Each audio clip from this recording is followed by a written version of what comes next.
కల్తీ నెయ్యి సూత్రధారులను జైలుకు పంపడానికి కూటమి ప్రభుత్వం రెడీ అవుతుంది. తిరుమల శ్రీనివాసుడి లడ్డు ప్రసాదం తయారీకి నెయ్యి పేరుతో కెమికల్ విషాన్ని వాడారని తెలిసి దేశవ్యాప్తంగా భక్తుల మనోభావాలు దెబ్బతిన్నాయి.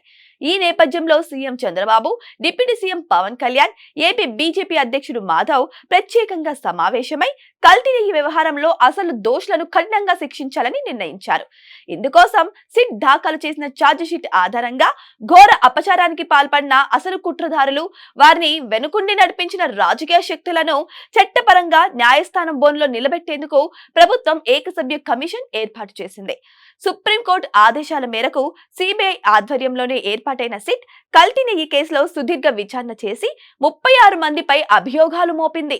నెయ్యి పేరుతో పామాయిల్లో భయంకరమైన రసాయనాలు కలిపిన కెమికల్ విషంతో లడ్డు ప్రసాదాన్ని అపవిత్రం చేశారని సిట్ తేల్చింది. ఈ దారుణానికి పాల్పడిన వారిని జైలుకు పంపడం ద్వారా స్ట్రాంగ్ మెసేజ్ ఇవ్వాలని ప్రభుత్వం నిర్ణయించింది.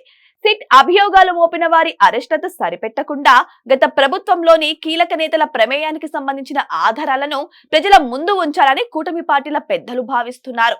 నెయ్యి కల్తీ వ్యవహారం డబ్బుల కోసం జరిగిన అవినీతి కేసు అని భావించడం లేదు. హిందూ ధర్మం పవిత్రతను దెబ్బతీసేందుకు జరిగిన దారుణమైన కుట్రగా ఈ ఉదాంతాన్ని చూస్తున్నారు. వైసీపీ హిందూ వ్యతిరేక కుట్రలపై ఊరూరా చర్చ జరగాలని భావిస్తున్నారు.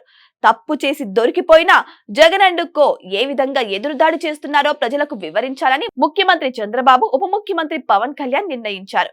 బ్రిటిష్ పాలనలో ఆవు కొవ్వు, పంది కొవ్వుతో తయారు చేసిన తూటాల కారణంగా దేశవ్యాప్తంగా సైనిక తిరుగుబాటు జరిగింది. అదే మొదటి స్వతంత్ర సంగ్రామంగా గుర్తింపు పొందింది. 170 ఏళ్ల తర్వాత ఇప్పుడు దేవుడు ప్రసాదం తయారీకి వాడిన నెయ్యిలో గొడ్డు కొవ్వు, పంది కొవ్వు కలిపి అపవిత్రం చేయడం హిందూ ధర్మ పరిరక్షణ ఉద్యమానికి దారితీసే సూచనలు కనిపిస్తున్నాయి.